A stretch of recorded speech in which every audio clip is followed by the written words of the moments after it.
Inesperadamente, enormes columnas de obreros comenzaron a llegar. Venían con su traje de fajina porque acudían directamente desde sus fábricas y talleres. Desfilaban rostros atesados, brazos membrudos, torsos fornidos, con las greñas al aire y las vestiduras escasas cubiertas de pringues, de restos de brea, de grasas y de aceites. Llegaban cantando unidos en una sola fe. Los rastros de sus orígenes se traducían en sus fisonomías. Descendientes de meridionales europeos iban junto al rubio de trazos nórdicos y al trigueño de pelo duro en que la sangre de un indio lejano sobrevivía aún. Venían de las usinas de Puerto Nuevo, de los talleres de Chacarita y Villa Crespo, de las manufacturas de San Martín y Vicente López, de las fundiciones y acerías del Riachuelo, de las hilanderías de Barracas. Brotaban de los pantanos de Gerli y Avellaneda o descendían de las lomas de Zamora. La multitud tiene un cuerpo y un ademán de siglos. Hermanados en el mismo grito y en la misma fe, iban el peón de campo de cañuelas y el tornero de precisión, el fundidor, el mecánico de automóviles, el tejedor, la hilandera y el empleado de comercio. Era el subsuelo de la patria sublevado.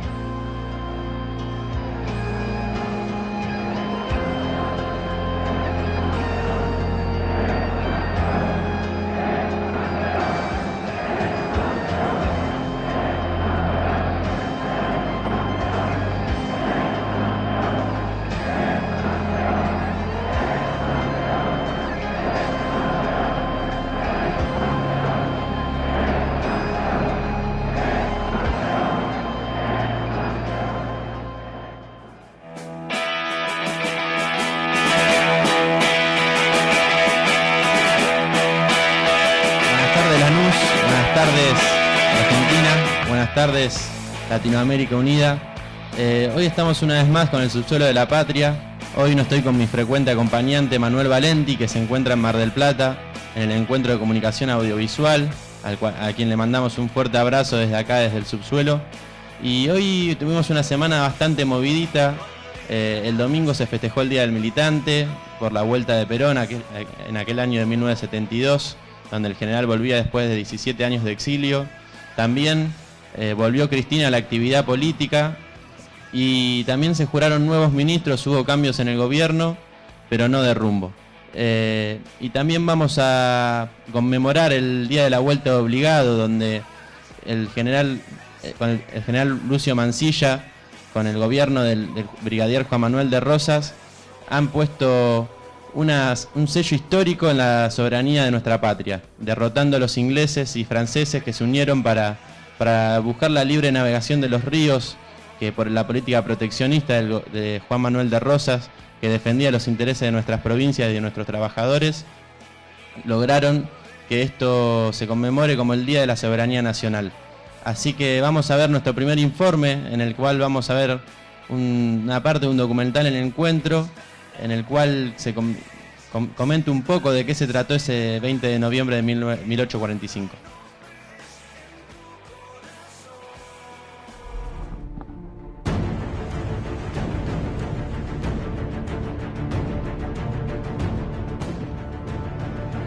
El disparo de la nave inglesa impacta estruendosamente en una barranca. El general Mansilla sabe que no hay tiempo que perder.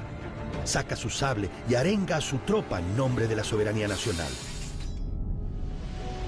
El orgullo corre con fuerza por las venas de los soldados mientras avanzan empuñando sus armas.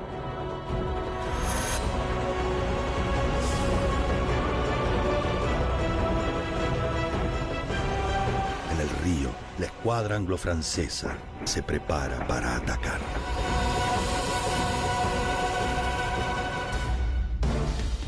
Declarada la guerra a Francia e Inglaterra, el gobernador Rosas decretó la movilización total en pos de defender, según sus propias palabras, el honor argentino y la independencia. La metodología constaba en que, a la señal de un cañonazo en la ciudad y de toques de campana en campana, los comercios debían cerrar sus puertas. Seguidamente, todos los hombres en edad de lucha tenían que concurrir a los ejercicios militares. Las prácticas tenían una duración de 2 horas y se realizaban todos los días, a excepción de los sábados, domingos y fiestas patrias. Entretanto, la escuadra invasora bloqueó todos los puertos argentinos y los que se hallaban en manos de los blancos uruguayos. El gobernador porteño estaba rodeado de enemigos, pero su actitud de no aceptar negociaciones bajo la presión de la fuerza se mantuvo invariable. Los operativos de defensa continuaron reuniendo tropas en el campamento del Tonelero, al norte de Ramallo. Allí confluyeron milicias de San Nicolás, San Pedro, San Antonio de Areco y otras zonas próximas. Este contingente quedó a las órdenes del general Lucio Mansilla, un experimentado militar que había participado de la Guerra de Independencia y que se encontraba casado con Agustina Rosas, hermana del gobernador de Buenos Aires.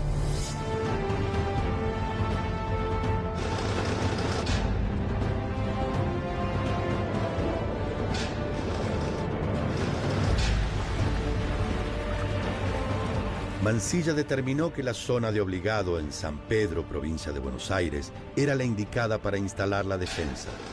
Allí el ancho del río era de 700 metros, lo cual obstaculizaría el paso de los navíos.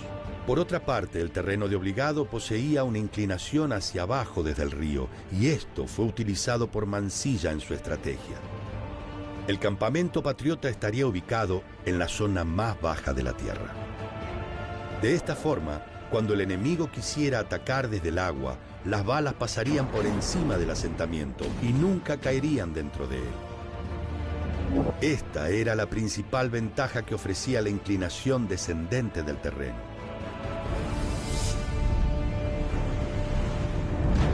La meta era frenar el avance de la escuadra anglo-francesa en ese lugar, sometiéndola al fuego cruzado de las baterías instaladas en la costa. La táctica del general Mansilla consistía en generar un cierre del río a la altura de Obligado, utilizando el cruce de 3 gruesas cadenas de ribera a ribera. Estas estarían sostenidas por 24 barcos fondeados. El despliegue se completaría con 4 baterías costeras y el apoyo de tropas de línea en tierra.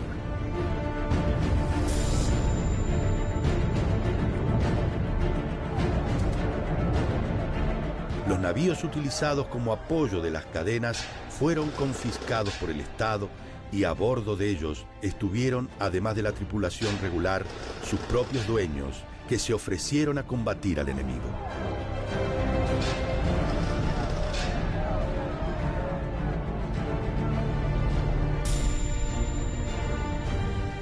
Por su lado, la escuadra anglo-francesa estaba compuesta por 11 navíos de distinta clase.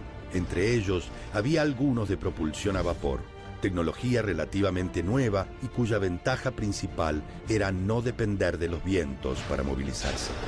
Los navíos de guerra eran acompañados por 90 embarcaciones mercantes, cuyo objetivo era abrir los ríos interiores al comercio internacional. Una batería patriota explota.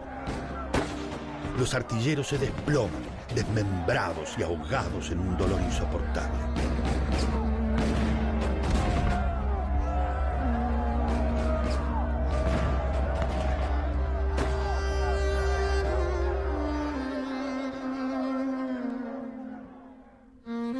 El general Mansilla analiza el combate. A pesar de las pérdidas que está sufriendo, en su mirada no hay lugar para el miedo.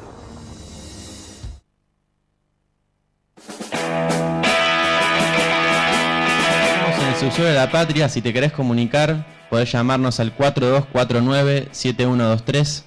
Recién observábamos este video sobre la vuelta de Obligado, y para comprender por qué hay una penetración de parte de Inglaterra y Francia, dos potencias nacientes y muy fuertes en el siglo XIX, es necesario remitirnos a los principios de este siglo, donde en 1810 se da la Revolución de Mayo, donde el Frente Nacional, digamos, se enfrenta a los intereses de los absolutistas, de los españoles, y donde logramos liberarnos del yugo español.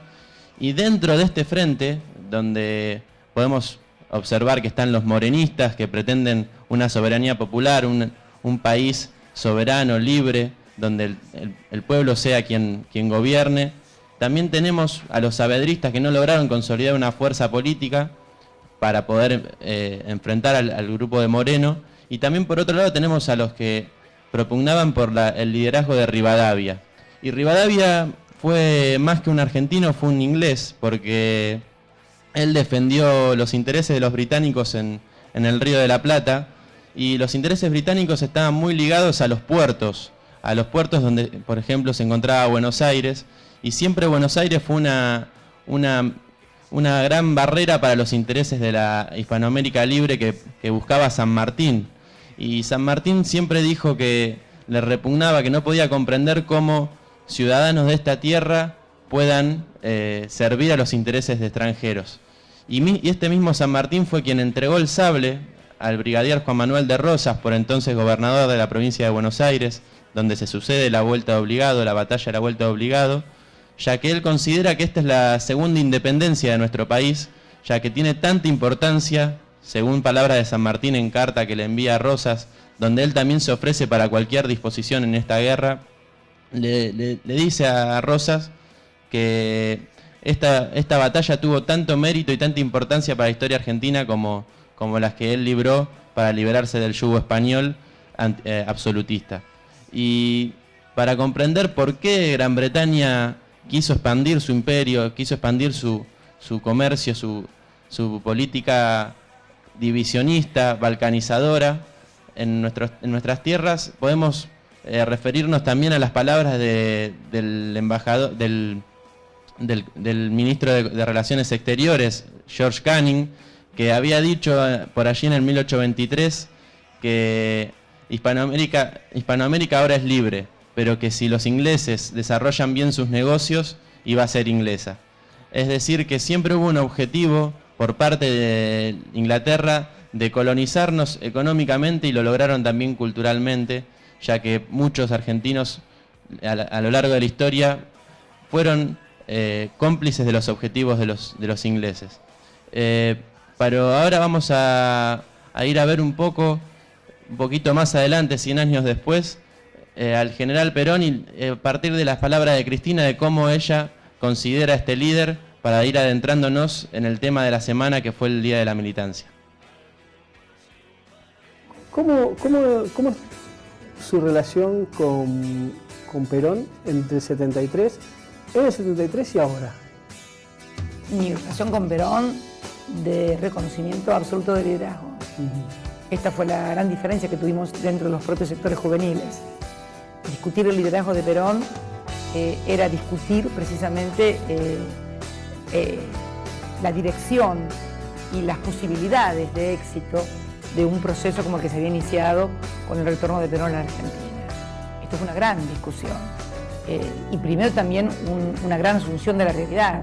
Las juventudes que militábamos y que entrábamos en barrios, en universidades, en fábricas, lo hacíamos en nombre del peronismo, porque había una memoria histórica del pueblo respecto de Perón y del peronismo, respetado por sus abuelos, por sus padres, intentando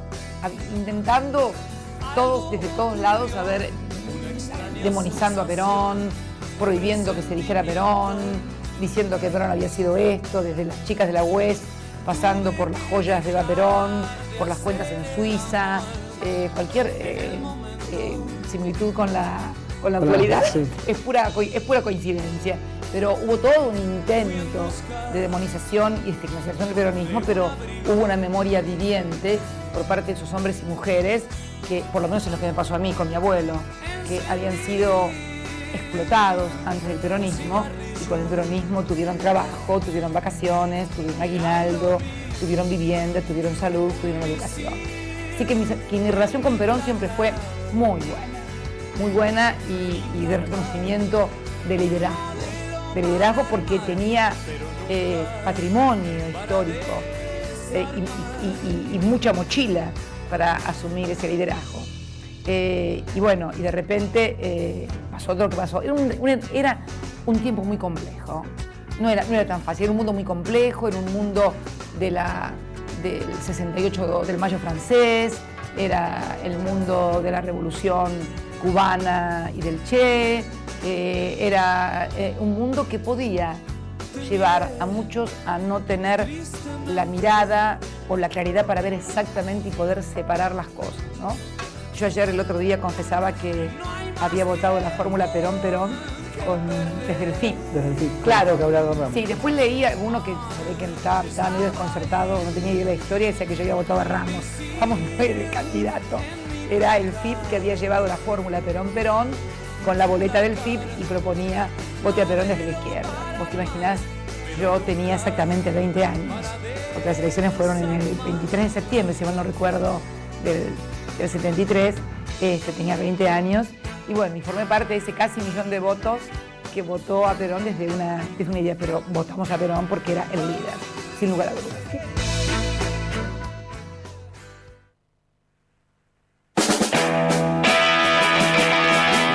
Subsuelo de la Patria, si te querés comunicar, podés llamarnos al 4249-7123. Y recién veíamos a Cristina remarcando el liderazgo de Juan Domingo Perón.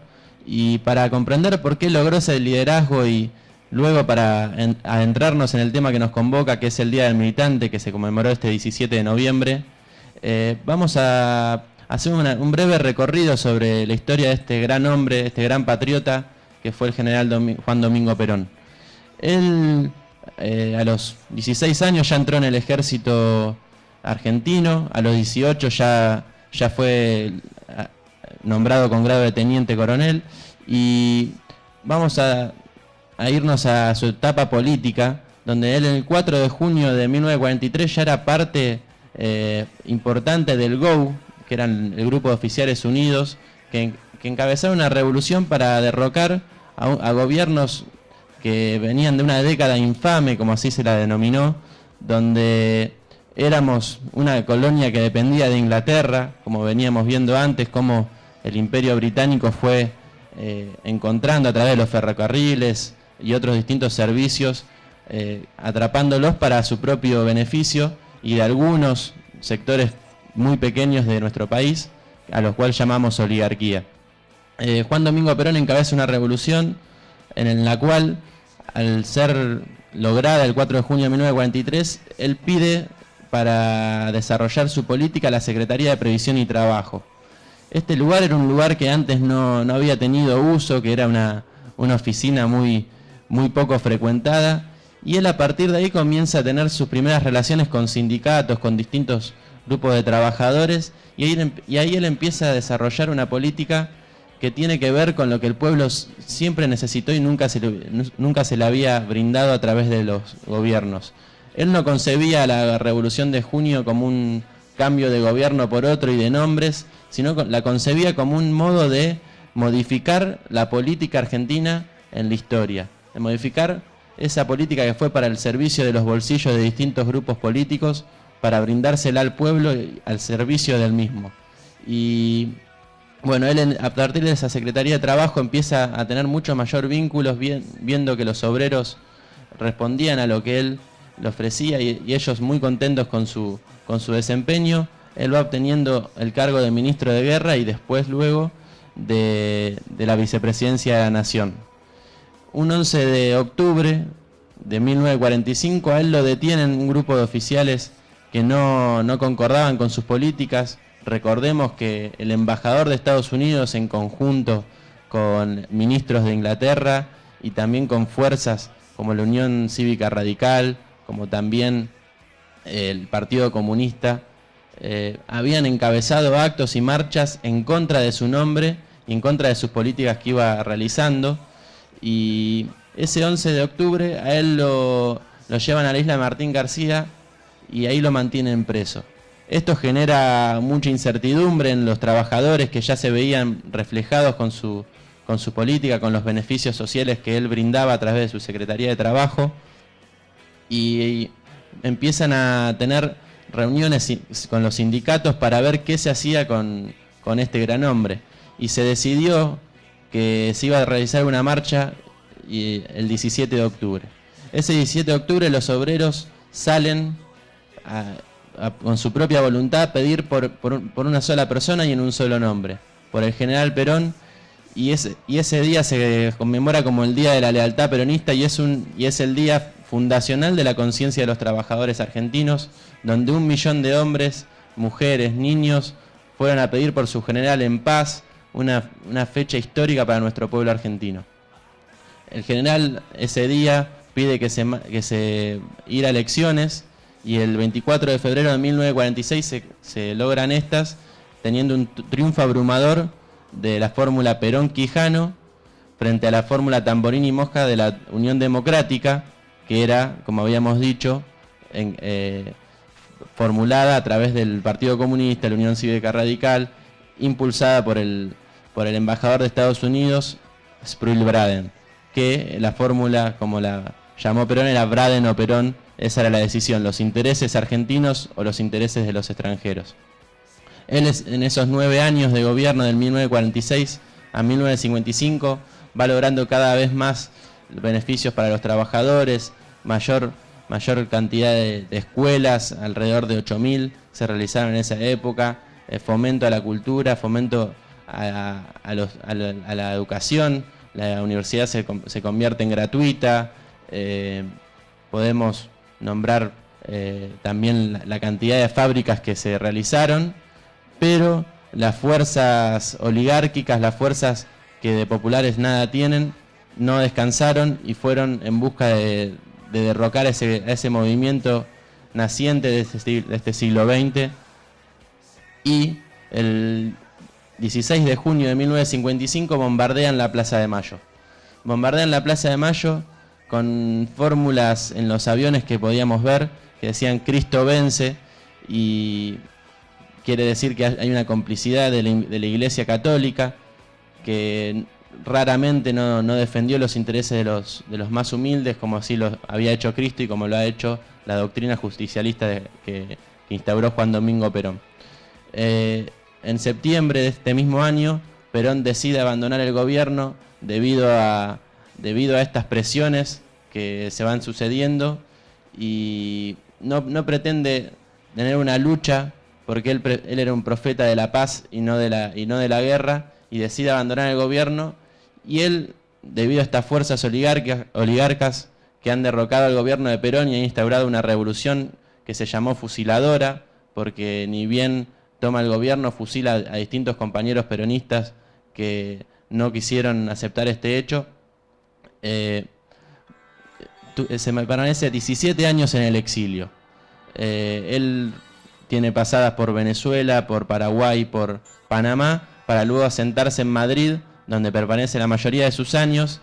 Y en noviembre, precisamente el 17 de noviembre de 1972, gracias a una ardua lucha de los jóvenes, de sindicatos, de distintos grupos sociales que intervinieron en la política para pedir por la vuelta del general Perón, que estaba proscripto, no se podía ni decir ni la palabra ni el nombre, cada fotos, libros y demás eran secuestrados por las Fuerzas Armadas de la República. Estos luchan en la clandestinidad para lograr la vuelta de este general, y que este liderazgo que veníamos y que escuchamos mencionar a Cristina, que reconocía de una manera ferviente, logra volver a nuestro país gracias a esta lucha incansable del pueblo argentino. Y el 17 de noviembre se concreta, llegando a Ezeiza el general. El general Perón llega el 17 de noviembre y se convoca a elecciones, luego gana con una abrupta mayoría, y podemos decir que este 17 de noviembre es una de las grandes conquistas históricas de nuestro pueblo. Podría llamarse la segunda después del 17 de octubre para el movimiento peronista. Así que con esto nos vamos a ir a ver la vuelta de Cristina, que volvió a la actividad política, muy alegre, se la ve muy tranquila y con mucha fuerza para seguir profundizando este proyecto nacional que está en marcha y que busca cada vez más la felicidad de los argentinos y del pueblo latinoamericano. El problema con cómo se está manejando el secreto acerca de la salud de la presidenta hace que todos tengamos un margen para poder especular, que hace muy difícil que uno pueda tener una mirada de lo que va a pasar en el futuro. Hay algunos que dicen que va a venir convertida en la Mujer Maravilla y otros que dicen que parece una planta, y otros que dicen que parece una planta. ¿Qué hablan ustedes los sindicalistas sobre la vuelta, sobre lo que tuvo Cristina? La incertidumbre que se vive, que están pensando muchos que hay problemas serios y que están especulando a lo mejor con una salida anticipada, Yo me estaría preguntando, ¿cuál va a ser mi destino? ¿El exilio? ¿El tuyo la o el cárcel, de Cristina? El de la presidenta. ¿Cuál va a ser mi destino? ¿El exilio? ¿El tuyo la o el cárcel? de Cristina? Debo decir algo que a lo mejor alguno lo va a tomar como una revancha y no es así. Es importante, señora presidenta, que usted en este momento tenga la ayuda de un psicólogo. Yo recién entraba al estudio y uno de los técnicos me decía, che, ¿no nos estarán acostando con la mina esta? Cristina ha entrado en su etapa final. Y todos querríamos que estos últimos 2 meses de poder que le quedan, ¿Estás viendo este programa de televisión en un país donde no se sabe si el mes que viene la presidenta va a seguir siéndolo? En teoría todo esto fue por un golpe. De la realidad que fue la derrota electoral. Hay otra gente que dice, ¿y esto será cierto o no será cierto? Hay en la calle la sensación de que la gente no cree un poco esto que está pasando. La gente dice, no está enferma nada, es un invento. Es tanto lo que este gobierno mintió que una parte de la población duda de la veracidad de lo que se viene diciendo. Cuando sucedió, viene el asunto de la internación de la presidenta, la mayor parte de la gente preguntaba, ¿pero usted cree que es verdad? Curioso esto. Bueno, volvemos a la salud de Cristina y las repercusiones. Los mercados, los famosos mercados. Claro, Florencia y Guillermo, hay hechos que están jugando a favor. Por ejemplo, los mercados se considera que esto también está marcando ya un fin de ciclo político, más allá del tema de la salud de la presidenta, y que esto podría generar alguna expectativa también con mercados hacia arriba. Primero, gracias a todos y a todas, empezando por todos los que me ayudaron en mi enfermedad, operándome, cuidándome, los médicos, las enfermeras, los auxiliares, los camilleros, todos, inclusive los que me cruzaban en la clínica, que también eran pacientes y enfermos, y me cruzaban en la clínica y me hacían un saludo.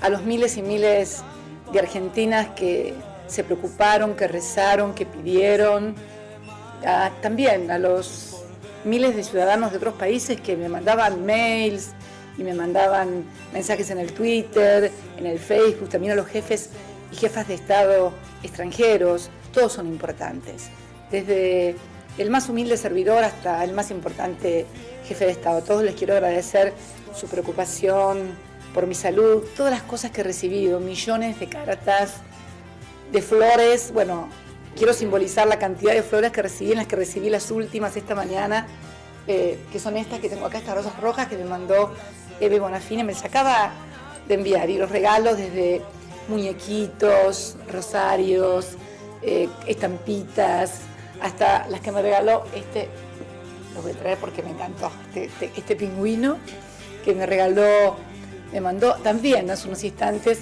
Federico García Caffi, de Pilar, un joven militante de Pilar, representante del Frente Estudiantil, que me da una carta preciosa porque, y mira, le puso además la banderita.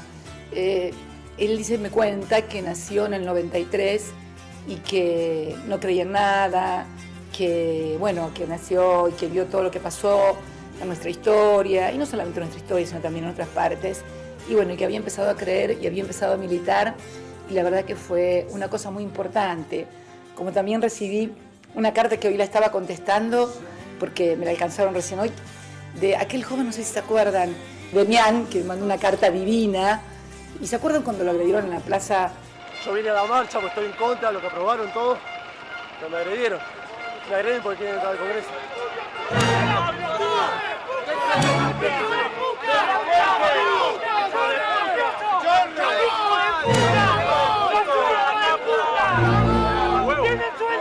Escuchame,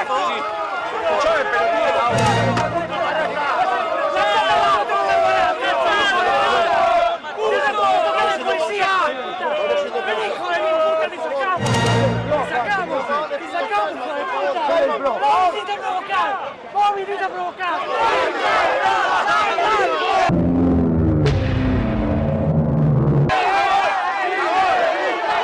¿Y saben qué hizo? El 17 de octubre me mandó una carta deseándome feliz Día de la Lealtad, pidiendo que me cuide por mi nieto, por Florencia, que me dijo, Florencia me habló muy bien de vos porque dice que tiene amigas que le hablaron muy bien de vos y que dicen que sos una muy buena persona. Y la verdad que me llené de orgullo. Hoy yo le estaba contestando a Demián, que seguramente me debe estar escuchando, y le agradezco también ese gesto de que un hombre del PRO me haya deseado feliz Día de la Lealtad.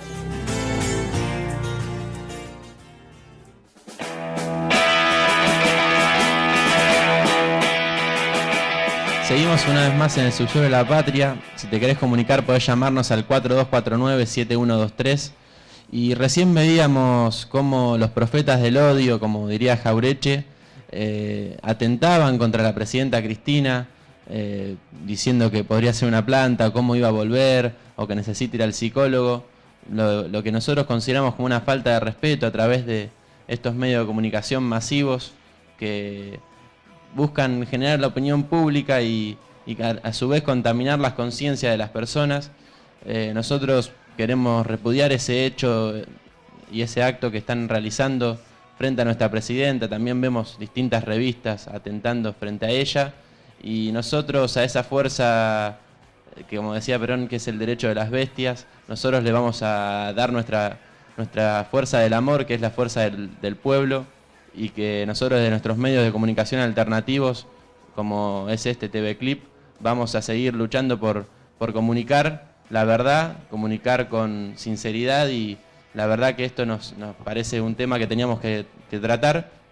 Y por otro lado, charlar un poco sobre la vuelta de Cristina, que se la vio muy tranquila, cambiando su forma de vestirse, lució una camisa blanca, cosa que hace tiempo no hacía, y ese perro Simón que envían los compañeros de Venezuela.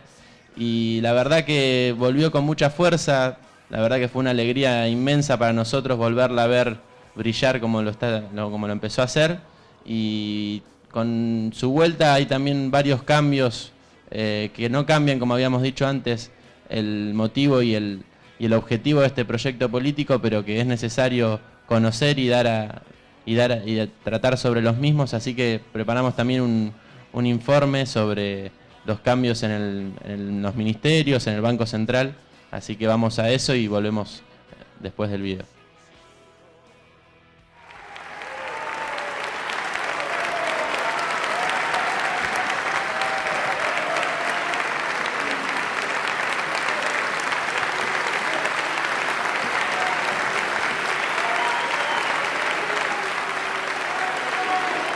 La señora Presidenta de la Nación preside el acto de jura de los señores Jefe de Gabinete de Ministros, Contador Jorge Milton Capitanich, Ministro de Economía y Finanzas Públicas, licenciado Axel Kicillof, y Ministro de Agricultura, Ganadería y Pesca, ingeniero Carlos Horacio Casamiquela. Acompañan a la señora Presidenta de la Nación, la señora Presidenta del Honorable Senado de la Nación, el señor Presidente de la Cámara de Diputados de la Nación, el señor Vicepresidente de la Nación, los señores gobernadores, ministros, jefe del Estado Mayor Conjunto y señores jefes de los Estados Mayores de las Fuerzas Armadas. Por disposición del decreto número 1893 del día 19 de noviembre de 2013, la señora Presidenta de la Nación Argentina decreta: desígnese Jefe de Gabinete de Ministros al contador Jorge Milton Capitanich.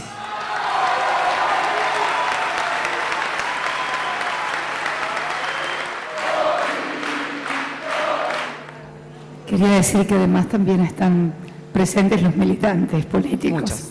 Que nunca se los mencionan, pero que se habla. Los que juran además también son militantes.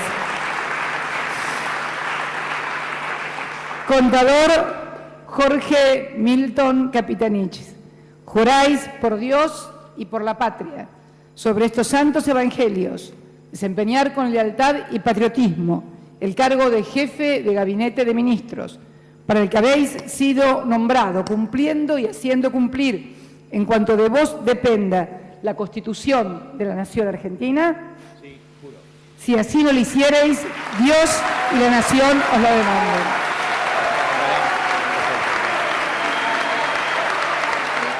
La señora Presidenta de la Nación Argentina decreta, desígnese Ministro de Economía y Finanzas Públicas al doctor Axel Kicillof.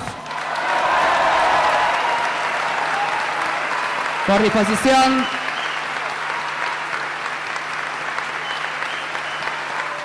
Doctor Axel Kicillof, juráis, por la patria, desempeñar con lealtad y patriotismo el cargo de Ministro de Economía y Finanzas Públicas, para el que habéis sido nombrado, cumpliendo y haciendo cumplir, en cuanto de vos dependa, la Constitución de la Nación Argentina.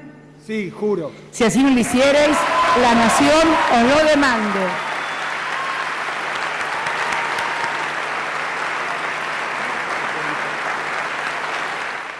Procedemos ahora a la jura del señor Ministro de Agricultura, Ganadería y Pesca, el ingeniero Carlos Horacio Casamiquela. Ingeniero agrónomo Carlos Horacio Casamiquela, juráis por la patria, desempeñar con lealtad y patriotismo el cargo de Ministro de Agricultura, Ganadería y Pesca, para el que habéis sido nombrado, cumpliendo y haciendo cumplir, en cuanto de vos dependa, la Constitución de la Nación Argentina. Sí, juro. Si así no lo hicierais, la Nación os lo demanda.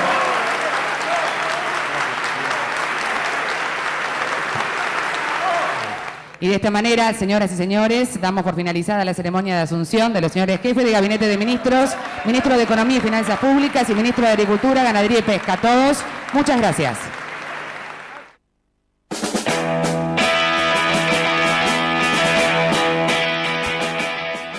Seguimos en el subsuelo de la patria. Si te querés comunicar, podés llamar al 4249-7123. Y recién veíamos cambios que se realizaron en esta semana en el gobierno, y uno de esos cambios es el de Jorge Milton Capitanich, que pasa a ser el nuevo jefe de gabinete de ministros, sustituyendo a Val Medina, y esto tiene una impronta importante, ya que Capitanich viene de arrasar en las urnas en su provincia, de la cual es gobernador, en Chaco, ganó con el 59,7%, así que esto en camino hacia el 2015 tiene una impronta importante para destacar. Capitanich ya empezó trabajando muchísimo, teniendo reuniones con los periodistas desde muy temprano, los primeros días después de asumir, y tuvo como eje su discurso la necesidad de cuidar el bolsillo de los argentinos, de trabajar para la equidad social, teniendo como eje principal el fortalecimiento de la economía, seguir generando empleo, logrando la industrialización del país, y ya se reunió con la presidenta Axel Kicillof, el flamante ministro de Economía, que sustituye a Hernán Lorenzino, que va a ser el responsable de unidad ejecutora de la reestructuración de la deuda, y también va a ser presentado como embajador ante la Unión Europea, mostrando que la economía va a ser un eje fundamental para estos 2 años en los cuales se apunta a seguir consolidando este proyecto industrializador, y a su vez mantener la estabilidad económica en un mundo que está en crisis, que se cae a pedazos, y nosotros hace 10 años en nuestra región venimos creciendo en demasía, pero sabemos que esto aún no es suficiente y tenemos que apuntar a que, como dijo Cristina alguna vez, no quede ningún pobre en nuestra patria. Y para esto también es necesario destacar cambios en el Banco Central, donde Mercedes Marcó del Pont ofreció su renuncia y quien asumió es Carlos Fábrega. Y esto es importante porque las reservas han caído no de forma abrupta, estamos en 30.000 millones de reservas de dólares, y los dólares son necesarios para los países periféricos que con bastante fuertes en materias primas, pero con una búsqueda de industrializarse, son necesarios para adquirir distintos materiales que ante la suma de exportaciones, pero la baja cantidad de importaciones, necesitamos importar distintos elementos para poder seguir industrializando. Por lo tanto, necesitamos que los dólares no se gasten en bienes suntuarios, en bienes de lujo, sino en que ese capital esté en función social, buscando generar empleo y generar condiciones para que el país crezca. Y por eso una de las cosas que busca lograr Jorge Milton Capitanich a través del Congreso de la Nación es que los impuestos a los bienes suntuarios crezcan mucho más de lo que se está cobrando ahora. Esta es una de las leyes que se van a impulsar y que Milton Capitanich se va a presentar ante el Congreso para tratarlas. Después, otro de los cambios es que Jorge Jaguar deja del Ministerio de Agricultura y Pesca, y quien lo va a tomar es Carlos Casamiquela. Y bueno, estos son los cambios que se han generado, y ese mismo día donde juraron los nuevos ministros frente a la Presidenta de la Nación, también estuvimos los militantes ahí celebrando esta jura, y Cristina nos ofreció unas palabras, y con eso queríamos presentar el último video que teníamos para esta tarde.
Yo decía, yo también los amo a todos y mucho.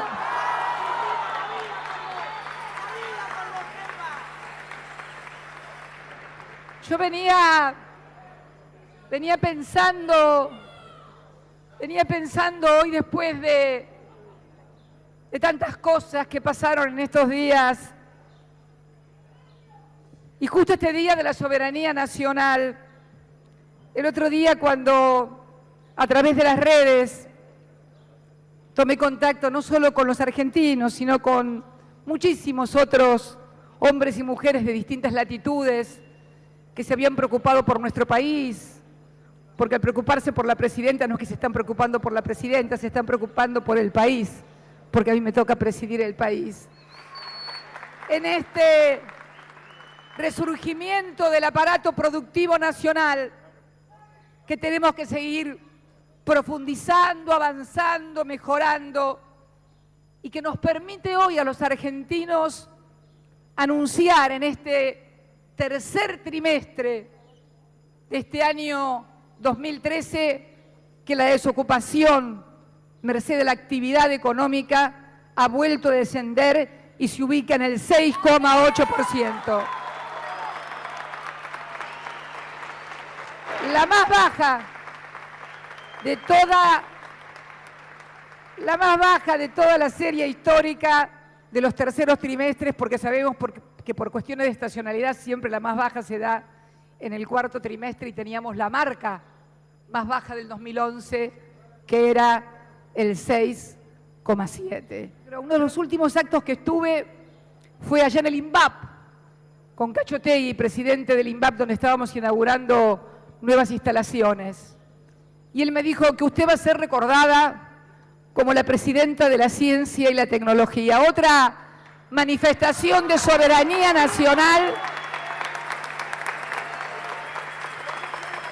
Otra manifestación de soberanía nacional. Cuando veo a mi querida amiga Michelle Bachelet, que va a pelear la segunda vuelta,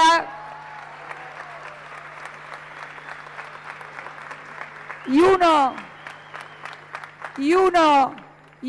de los puntos de su programa de gobierno es educación gratuita. ¿Cómo no sentirme orgullosa de lo que hemos hecho por la educación en la República Argentina? 9 universidades nuevas, 6,47 del PBI, en fin, y todo lo que todavía falta hacer, porque hay que seguir profundizando el modelo para que cada vez haya más argentinos incluidos y para que nunca más nadie pueda volver a arrebatarnos lo que nos corresponde por derecho a todos los argentinos. Los trabajadores, que los empresarios que han logrado mejores rentabilidades, que también aprendamos el ejemplo de esta YPF recuperada para recuperar la soberanía energética, también es soberanía nacional. Y fíjense, ¿saben cuál es la empresa que más ganancias dio? YPF, pero no solamente porque es una petrolera. ¿Saben por qué dio más ganancias? Porque YPF está reinvirtiendo todo lo que gana en mayor inversión, que es la única manera de profundizar el proceso de industrialización. Y vamos a recuperar, la meta es recuperar la soberanía energética, porque para eso recuperamos YPF, nuestra petrolera de bandera, y nos vamos a asociar, porque no tenemos prejuicios, nos vamos a asociar en las condiciones más favorables para nuestro país con quien tengamos que asociarnos. ¿Saben qué necesitamos? ¿Saben qué necesitamos? Hay alguien me dice, te necesitamos. ¿Sabés qué necesitamos? Necesitamos que toda la dirigencia argentina, cualquiera sea el partido, se comprometa a sostener el trabajo, la industria nacional, la ocupación de los trabajadores, la educación, la ciencia y la tecnología, la inversión en materia de infraestructura. Este es el gran compromiso democrático que necesitamos para que todo este esfuerzo siga valiendo la pena. Así que con mucha fuerza y a seguir trabajando como todos los días. Gracias, los quiero mucho a todos. Muchas gracias.